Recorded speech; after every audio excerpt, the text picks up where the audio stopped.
Well, thank you, Libby, for inviting me to participate in the Elder Tree, and thank you all for participating in this wonderful community within our greater community at First Unitarian.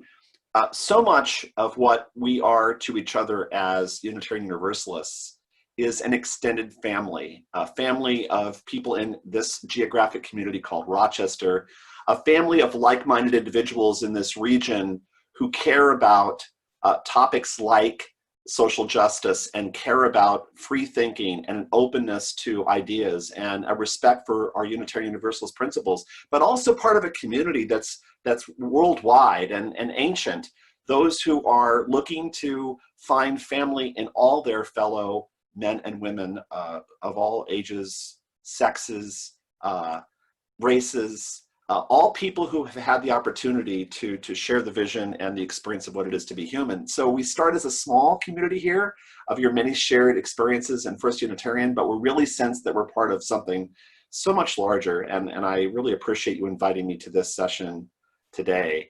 I'd like to title my talk, Embracing Paradox. Paradox in the sense that paradox is something that on its surface seems absurd, seems to be self-contradictory, but on closer examination clearly has elements of what really are truth. And what a wonderful opening reading, Libby, because it segues nicely into this concept of paradox, in that so much in the Tao Te Ching is actually exactly that. Finding perfection and imperfection is in itself a great example of what we mean when we say paradox. My life, which, as you pointed out, thankfully at the top of this talk, is not necessarily sold that immediately people say, well, he's clearly an elder. I think in Gregory years, which is the way I reflect on my own experience, feels like it's been a very long time. So I'm perfectly happy describing myself as joyfully old. And I would describe this, this life as being one that has had a great deal of challenge, of drama and trauma. And in that sense, it is a life that somehow is very long and wearying. At the same time, it is a remarkably joyful experience I've had on this mortal plane. And I think that is what I'd like to share with you today.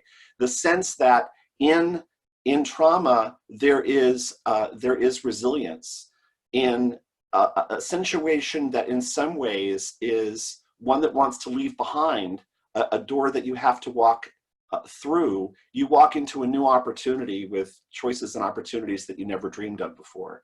I was born in June of 1961, at that time when so many of us were looking forward to what we called the new frontier. And my parents, David and Joanne, were very much a part of that. My father and mother were both young Democrats in New Jersey in the late 50s, early 60s, very part of that up and coming generation that Kennedy tapped. And in fact, upon being elected, Kennedy and his Secretary of Labor tapped my father on the shoulder and said, come to Washington, join the team, be part of this new administration and this new, fresh start really on what the possibility of America could be. And so I grew up in a home with pictures of Kennedy and Johnson up. The topics that we talked about were civil rights and an opportunity to create a just and great society. And we held in our living room cocktail parties where people came through who were secretaries of this and generals of that, and my father, who had been a congressional candidate, and my mother, who was a person who had had a strong engagement in democratic politics. There was this sense of possibility that was flowing from that childhood start in Springfield, Virginia, outside of Washington, D.C. And today, I still very much take that to heart, that beginning for me was the core of the focus on commitment to political engagement and social justice, which has been the thread throughout my entire life. It's one of the reasons I'm here with you at First Unitarian. And at the same time, if you flip over that beautiful world of early 1960s living in a suburban house as part of a government that has so much possibility, there's the paradoxical underbelly, which is that my father was obsessed with work. He was distant and detached and at times abusive. My mother was brilliant and talented, but also challenged with mental illness and alcoholism. And in the end, my family that I grew up with fell completely apart. And so I found myself as a young child being adopted by, along with my brothers, my grandparents, who were from a different generation. They were born in 1913 and 1915 respectively. And Peggy and Bill, my grandparents, basically saved me and my brothers, bringing us to their home, also in Springfield, where they had lived. They were my mother's parents, and they had moved from New Jersey to kind of stay close to us and watch to make things were okay. I think they had a sense of things to come.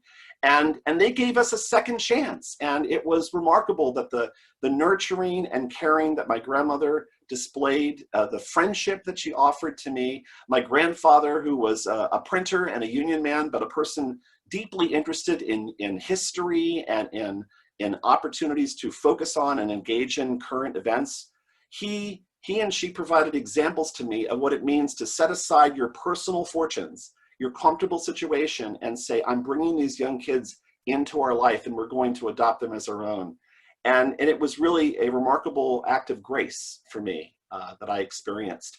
And yet, that same grandmother, who was very much my best friend, was also a person who could sit down and tell me stories of her childhood in Western Virginia, where she would sleep safely at night because she could see the crosses burning across the way on a hill somewhere, which suggested that people were taking care of everyone and making sure that things were fine. And my grandfather, who was, again, a person who was very interested in history and reading, but was very much a person who had not had the opportunity to be able to go to college because he was the second brother and in a poor family in West Virginia. And, you know, he grew up in the period that just began into the Great Depression. There was not the opportunity for him to do that. His older brother was able to go and went on to be a principal in high school systems in New York State and Pennsylvania. But he basically had to go work as an apprentice in the printing trade, eventually working on the newspapers. And that left him, I think, a little bitter and frankly, a little disappointed. And perhaps distracted and not engaged as much as a parent. So you look at these situations where people that in some ways you idolize, who are giving you these gifts, but you step back and you think about the challenges that they experienced and the paradox in their own life. And it left me very much in a situation as a 10, 11, 12-year-old boy looking for certainty and a home. And perhaps that's what drove me to walk a few blocks from our house in Springfield, near my grandparents' home, to the First Baptist Church of Springfield, Virginia, where I became a devout, card-carrying member of that joyous, clear, and committed congregation at First Baptist. These were hymn singers and table pounders and just people who had great big grins on their face because, sweet Jesus, they were saved. It was fabulous. And you know, I loved that church. I loved the fact that the elders of that church embraced me as a 12-year-old boy and said, we love you, Gregory, and Jesus loves you, and we're going to put literally our arms around you and bring you into the fold and take you as one of our own. And our youth minister tapped my energy and my desire to learn, and I got really into the Bible, and I had my own favorite verses that meant so much to me. Revelations 3:20. I'm a big King James Version fan, by the way. Behold, I stand at the door and knock. He that hears me, I will come in with him and sup with him and he with me. That was a personal relationship that we could have with the divine. And how could that spark not be something that catches fire in your soul? I was the kind of Southern Baptist young man who, when my grandparents pulled up at a gas station, I would get out of the backseat of the car, go knock on the window of the car next to me and ask them to pull down the window so I could hand them a tract and save them, because that might be my only chance to do that. I was the kind of young Baptist who loved the fact that when they had the high school fair to invite people in to learn about different clubs, I was the only person standing at a table for the Young Christians Association as the president and only member of that group. Yeah, I've never had a problem standing up and standing out and saying, if this is something I care about, I'm happy to sign up, dive in, and passionately engage. That's kind of who I am. Now, when I was 14, that freshman year in high school, I remember distinctly being on my knees in my bedroom praying that my grandmother, who had literally saved me, would be saved by God because she had lung cancer. And I was 14 years old. Here's the person who had pulled me up out of the confusion and calumny of a disrupted childhood and said, I'm with you, I'm here for you. And I said to God, basically, do me a favor, okay? You take care of her and I'll do whatever the heck you need for the rest of, well, this mortal life that I have. That didn't work out, and she passed on. And my grandfather was left with 3 boys and a job. And, you know, we were kind of basically, I was 14 kind of on my own because he worked nights. If you're a printer and you work in the newspaper trade, guess what? You go in at night and you work all night. And at 4 o'clock in the morning, you push it on. And at 7 o'clock in the morning, the paper's to bed and it's being delivered. Think about it. Think about when papers back then arrived on your doorstep. So that meant that my grandfather was basically in a situation where he had to work and we had to take care of ourselves. So I learned very early on that being on my own, that being self-contained and self-aware and self-supporting was a big part of who I was and who I had to be. And I moved on past high school into college and got involved beyond my interest in history and politics. I got myself involved, thank you very much, Becky. I got myself involved in theater when I was in college. Now, theater was a reaction. You know, if I was in a room with you all right now, I would ask you to sort of raise your hands if you agree with me. Did anyone ever go to a college just because their parents didn't want you to go there, or decided to do a major just because your parents thought that was like the exact wrong thing to do? Well, that was me. You see, back in those early days of my mother and father in the Kennedy and Johnson era, when I was 3, 4, 5, 6, 7, what they told me was, Dad didn't make it into Congress, but guess what, Gregory? You will. You're going to be president of the United States one day. So by the time I was 5 years old, I could recite all the presidents from Washington to Johnson in order without error. And then I took on the next task by I was 7 so I could name all the vice presidents, because that was kind of important to get into that sense of destiny. And so when I went through high school, it was always focused on things like Model UN and debate. It was all part of preparing a plan on when I was going to run for Senate, what state was I going to live in, because that was the best state for a Democrat to get elected. This was all figured out. But somehow when I arrived at college, it was like, wait a minute, that was somebody else's plan for me. That was a mother and father who stopped being really my parents in 1970. That's a long time ago, by 1979, 80. So when I arrived at college, I was a government major at an economic scholarship. And I said, okay, so now what? I really want to dive in and do something. And someone said, would you like to be in our main stage production of Shakespeare's Measure for Measure? Now, I had never been in a play before. I didn't think of myself as a drama student, although some people have described me rightly so as a drama queen. I think that's actually very true. But I took the leap, I auditioned, and I got into it. And freshmen are not supposed to get leading roles in main stage productions in a college theater program. It's not supposed to happen. And I got in, and once I got there, it went pretty well. I had a great experience. I made a lot of friends. People afterwards said to me, you really ought to think about being in the theater program here, Gregory. So by the second semester of my sophomore year, when it was time to declare a major, I said, you know what? I think I'll be a theater major. And I've never regretted that decision, because throughout my entire career, throughout my entire life in business, I have drawn upon my experience in theater, and it has done me great service. Think about it. If you're a writer in theater, if you're a screenwriter or a playwright, and I had to do that as part of my degree, you learn to draw from your own experience and create a narrative. If you're an actor, you need to learn to come on the stage regardless of the situation, and when the curtain opens, you have to be ready to perform. And if you're a director, you're given, like the person who's founding a small new business, a situation, a play that someone else perhaps wrote, 6 weeks, a cast that you have to pull together from whoever's available, and in the end, you need to fill the seats, and when the curtains open, the show has to go on. And that is, in fact, the way projects get started and run. That's the way businesses get founded and grown. Again, I have to say, I have great appreciation for all that theater did for me. But by the time I graduated from college, I was already married. I married a person who had been a theater and speech major the year before I graduated. She graduated, but she was so engaged with the program that she was brought back as kind of a alum, emeritus part of the program. And I directed her in a play that I directed as one of my senior projects, and it was well received, and the rest was history. We just kind of moved on in and moved on, like many people do in young marriage, it just seemed like it was all meant to be. And pretty soon I found myself with two beautiful children, twins, instant family, just add water with twins. And so here I was 23 years old and married and had two kids. And I lived with my wife's parents in Billerica, Massachusetts. Why Massachusetts? Because, well, one, my wife said we should move there. Two, her parents lived there. That's why my wife said we should move there. And three, I was a big fan of Larry Bird and the Boston Pops. And I remembered from my time back in Model United Nations how we went to the Harvard Model United Nations conference in Harvard campus and how that was super cool. And so I thought, Boston, how can that be a bad thing? Big on American history, you know, Pilgrims, cradle of American democracy, let's go.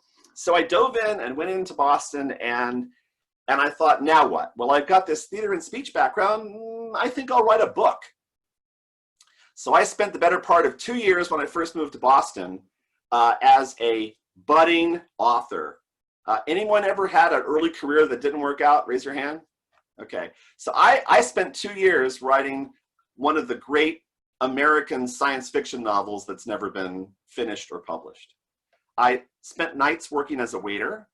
And at some point I realized that as my children, you know, were coming along and you know, it was necessary for me to perhaps get a real job, I looked around and said, what can I do? Because I'm not making any money as a writer. So I think I'll work in electronics, because that was big in the 128 belt, the high-tech belt around Boston. This was a time when companies like DEC and Apollo, these brand new big computer companies, were just soaring. And as we know from here in Rochester, there's a certain rise and fall to businesses. Does anyone remember, like, when Kodak was huge and then it was gone and now all of a sudden it's coming back? This is kind of what happens in business. And this was the high-tech boom around Boston. And so if you wanted a job, you got in high-tech. And I didn't know anything about it, but it was kind of a living. So I called up a temp agency and said, hey, can I come work for you? And they said, what can you do? And I said, well, I don't know. What do you need? And they said, we need someone to go to a warehouse in Digital Equipment Corporation and bag keycaps for us. What's that? I said. Well, it means you go through the shelves, you pick out like the letter A, the letter B, these are keys, and you put them in a bag. And then once you have everything in a bag, then you basically hand it in and say, this is what you need to make a keyboard, because you can pop on the keys on. Well, that was my first job in high tech. Now, that was as a contract worker.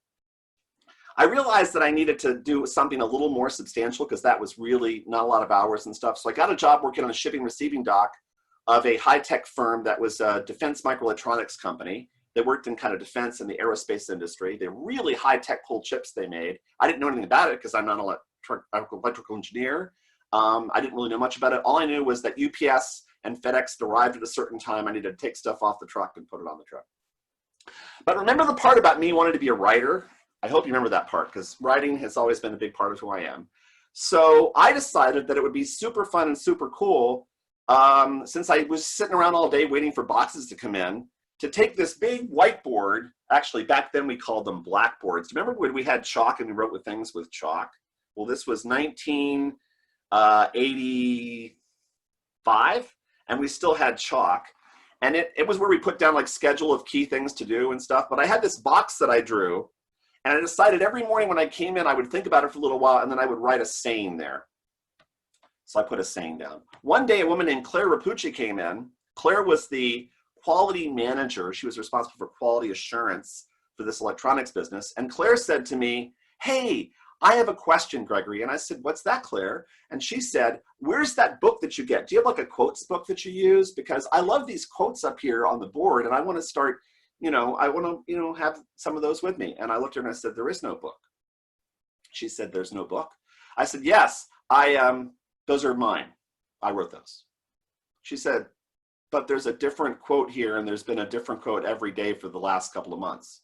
I said, there's nothing much else to do down here, honestly. It's kind of like shipping, receiving, and there's nothing, right? So I'm kind of bored. That's what I do. She said, have you ever thought of being a technical writer? And I said, what's that? She says, well, we have these manuals we have to write, procedures, and we've got these people doing all these complicated process things, and someone's got to write it down so that when people get trained, they know what to do. When government auditors come in, we can say this is how we do it. And I'm hiring a technical writer, and you say you like to write, so would you like to do that? And I said, yes. So she hired me. And that was my first job in quality assurance in electronics. Well, I've been in high-tech manufacturing and/or quality ever since that day. And I've had a career that's gone up and to the right like a meteor, but it's also crashed like a falling star. So I worked for many, many years in a company called MACOM, which was a microelectronics company that came out of the RAD lab, which was big during World War II because the first radar was perfected there, top secret program, very important. For those of you who want to know more about that part of American history, let's have coffee sometime, okay? But anyway, so the RAD lab was the genesis of MACOM. I worked there for 15 years, and I started out working as a QA engineer, and I ended up being the vice president of quality assurance and customer satisfaction. And it was up and to the right until Tyco, which you may know about. Tyco was during the late 90s, early 2000s, a pirate ship posing as a company that sailed around. It would board other companies, it would take them over, kill everybody on board, take the treasure out, sink the boat, and move on. It was acquiring companies like crazy. It built a $38 billion empire. And when it finally acquired MACOM, it eventually resulted in them deciding that most of the leaders had to leave, and so I was laid off at MACOM. And after 15 years in one company going up and to the right, I didn't have a job. And the good news is I got laid off, but Dennis Kozlowski, the chairman of Tyco, got 8 years in prison because he had taken all the money from all those acquisitions and was doing things like having big parties on an island for his wife where he flew Jimmy Buffett in to play piano and sing happy birthday to his wife. And he bought paintings from, you know, famous art collectors and put them in the bathroom at his house. So anyway, the bottom line is I was actually safer moving on than staying within that leadership team. I'm completely clear about that. So here I was. I now was in a situation where I was now in my second marriage. I was lucky that after my first marriage didn't work out, a couple years later I met my beautiful wife Annie, who has two amazing daughters that are my stepdaughters, but I absolutely call them my daughters, my girls, and all five of my kids are to me the joy at the center of my universe in many ways. Although my wife and I like to say that our kids came together not because they decided that it'd be nice for us to date, but they are in the same house because mom and I got married, you know. So let's be clear on the order of operations here. But anyway, so I found myself unemployed in the early 2000s at a time when we were going through post 9/11, a major recession, and that was hard. And then I remembered that theater and speech degree. So I said, you know what? I want to write a film screenplay. And I love history. And I'm big on, well, I have daughters, women's rights. So I think I'll write a screenplay about Hypatia. Does anyone know who Hypatia was? She was one of the great figures of the late ancient world, the period where the Roman Empire was in its decline and the world of the Christian medieval time was rising. She lived in Alexandria in Egypt. And she was an astronomer, a professor, a writer, a philosopher, a mentor to young people, a political activist, and one of the great women in world history. Please take time to go research Hypatia. So I researched Hypatia for 3 months, and then I wrote a screenplay about her. Now, when I started to get that screenplay marketed, just when I was sending query letters to companies to buy the screenplay, I got a job working at a new company, Fidelity Investments. And that was a great run at Fidelity for many years. But I look back on that screenplay with fondness because guess what? 2 years later, someone made a film about the same topic. No one ever heard about her before. And that screenplay for that film bears an eerie resemblance to my screenplay. So I think I had something to do with that somehow. But anyway, when I went to Fidelity, I spent a lot of time there, again, working in quality assurance, up and to the right for many years. I'm going to fast forward now. At some point, that started to feel like that wasn't working out so well. So I left to go to the Xerox Corporation.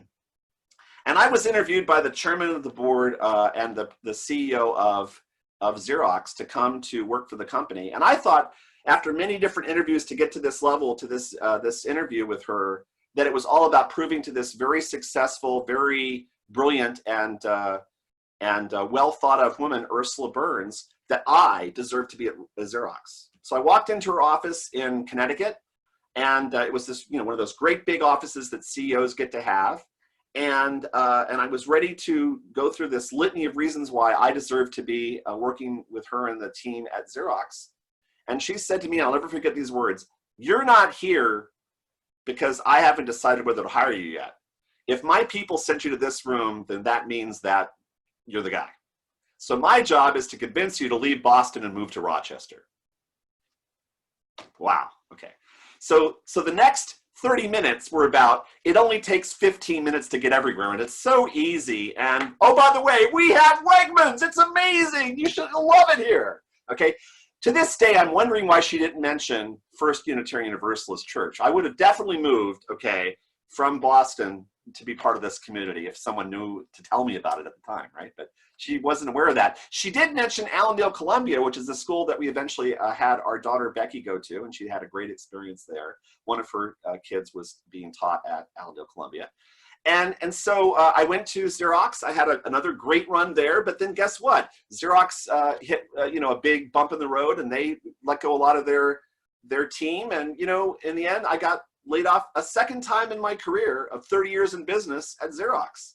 And I remember at the time, this was like, this can't be happening to me again. This is crazy, But I had a conference that I was supposed to go to. I frequently went to conferences as a guest speaker. I'm one of those people known as a thought leader, which I don't know what that really means. It means, I guess, that I think a lot and I like to talk, so I get to be on stage and talk at conferences. So anyway, so I had a conference coming up in about 2 weeks after the end of my time with Xerox in June, and they had me billed as a main keynote speaker and a chairperson of the conference as well. So I called up the conference organizer and said, hey, I'm no longer with Xerox. Would you still like me to come and do this? And I think mainly because they didn't have anybody else. It was kind of the last minute. They said, oh yeah, please come, absolutely.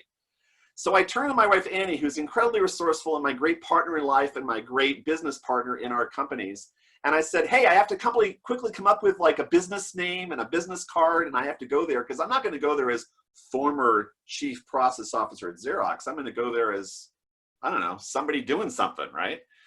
And besides, I kind of always have wanted to have my own business. So maybe this is all for the good. Maybe this is like a good thing. Maybe I should do that, So we quickly came up with Globe North. Why Globe? I'd always been part of global businesses. I traveled the world from the Philippines to all over Europe in business. I'd made connections and friendships everywhere. I wanted to make sure whatever I did in my next job, my next career, was going to be as global as those large global enterprises. And North, well, guess what? That's my name, okay? And my grandfather, Sterling North, was an author, and I was raised as a kid saying he was this great guy, and one of these days you should be like him. And, by the way, the screenplay thing, my grandfather's book, Rascal, was made into a movie by Walt Disney. So I think that's one of the reasons why I had this idea that, screenwriting and all that was part of it. So North was always this sense of not just a family name, but a mark of destiny and excellence. It's true north. It's about following your North Star. That was a big part of who I was. I guess it rubbed off of one of my daughters, Zoe, because she had a compass with an N tattooed on her arm to suggest that worked for her too, somehow. So anyway, Globe North, that's the name of the company. I get on a plane, I fly down to the conference.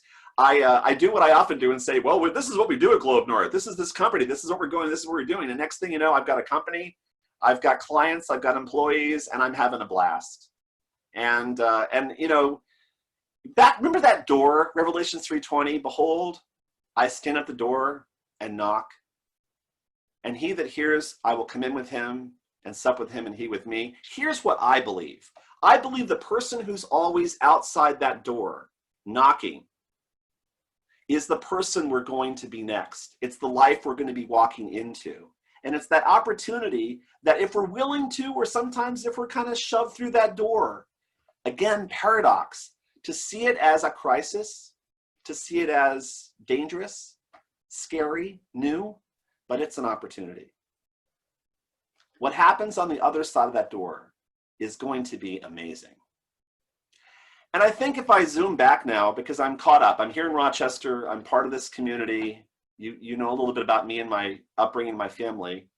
Let's talk a little bit about paradox, and let's talk about, as people talk about and think about me, why paradox comes to mean so much to me, to understand a little bit about who I am. And one of the things I would say is that hopefully you've gotten from this tale a sense that there's a lot of resilience here. There's an ability to weather and move on and move up. But that resilience is born of passion. I am passionate about life and I find joy in living. I'm one of those people who wakes up every morning and weirdly thinks that yesterday didn't happen and today is going to be great. I love sunrises and sunsets because they're beautiful and they're free and they happen every day. I've also been known as someone who can be obsessive, hyperbolic, and naive. You know, it's funny, resilience and passion and joy have that dark side of being driven and sometimes not paying enough attention. That means that although I think my kids would describe me and my wife as loving and nurturing, they would also at times describe me as detached and maybe disinterested. Remember, if you go through trauma, one of the superpowers you develop is to compartmentalize, to say, you know what, that childhood, that was terrible, but guess what? Whatever happens next is going to be awesome. You know, you go out of, as they say, the frying pan into the fire. And the question is, does the fire result in you being scared to move next or excited to move on? I've been described as having a remarkable breadth of knowledge and experience, but also someone who has inexplicable gaps in basic skills and experience. My wife is continuously amazed there's simply some things I don't know how to do. And at times, I'm accused, like Tom Sawyer, of asking someone else to hold the brush and paint because I want someone else to do it, but I really don't know how to paint. Believe me, I can't get the edging right between the corner of the ceiling and the wall. I just get paint all over the top of the ceiling. Ask Annie, it's completely true. I've been described as an engaging and inspirational speaker and also someone who could be loquacious and superficial. I think that paradox is about embracing the fact that these are all true. You don't have to pick one of those or one of those sets of dots to connect and paint a picture of Gregory North. What you need to do is to breathe in the fact that all those dots, as opposite as they may seem, are exactly me. Now, this relates to religion too. Remember we talked about baptism earlier, as in Southern baptism? I don't know if anybody's ever been born again. I mean, baptized by putting underwater, but that is an experience. At 12 years old, they walked me down into that well of water in the front of the church. And I'm amazed, by the way, they have these places in a church where you can step down the stairs and go into this water, which is really deep. And our minister, E. Wheelis, is a tall guy. And when he took me and he brought me down, I stayed down. I didn't have a choice. And when I came up, wow, I was panting for air. But I was born again that way. I experienced that kind of physical rebirth. And so baptized as a Baptist, I found my way over time to kind of more of a mystic, I would say deist, not agnostic orientation. I found that to be a comfortable place to be both a Unitarian Universalist, which I was for a while in Chelmsford, Massachusetts with my first wife, and later as a Congregationalist, the UCC denomination in Lexington, Massachusetts. They fondly refer to themselves as Unitarians considering Christ. I think there's a definite truth in that. And so I loved that UU church I was part of, where we had a lot of people, they call themselves as Reformed Catholics. And they were very accepting in that UU church of all possible religions. And I love studying comparative religion, except the only religion that wasn't really welcome in the UU church in Chelmsford was Christianity. Because people had such a reaction to it. They didn't want the word God mentioned. And there was, this is a pun, folks, hell to pay if a minister in the pulpit mentioned the word God, okay? Then I went on to a UCC church, and I was very comfortable with that. Remember, I liked hymn singing, and I liked the joy and passion of it. And I actually, as a lay preacher at that church in Lexington, Massachusetts, gave a talk on backsliding and quoted parts of the Bible that talked about sin. And I was so okay with that. And then my wife, Annie, who had Quaker as an upbringing, Quaker and Southern Baptist, how do you average that? What do you get,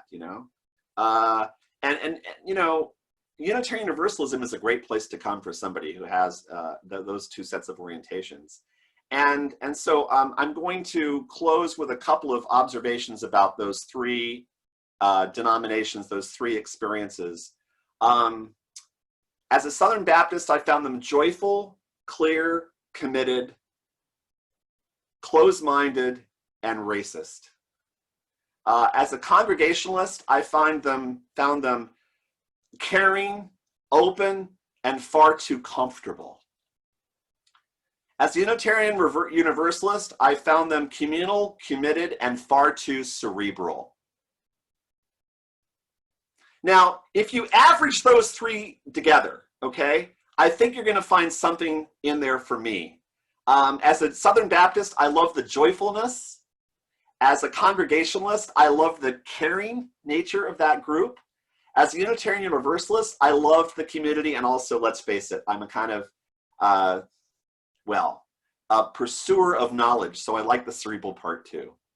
But I need a lot more joy, you know? If we could just say, and you'll see me do this in services sometimes, I need us occasionally just to be moved emotionally by Sherry up there giving a sermon, or Reverend Marguerite now going forward giving a sermon. And I need some of us to say, amen, brothers and sisters, because we just can't get over how amazing the experience was we just had in our worship service.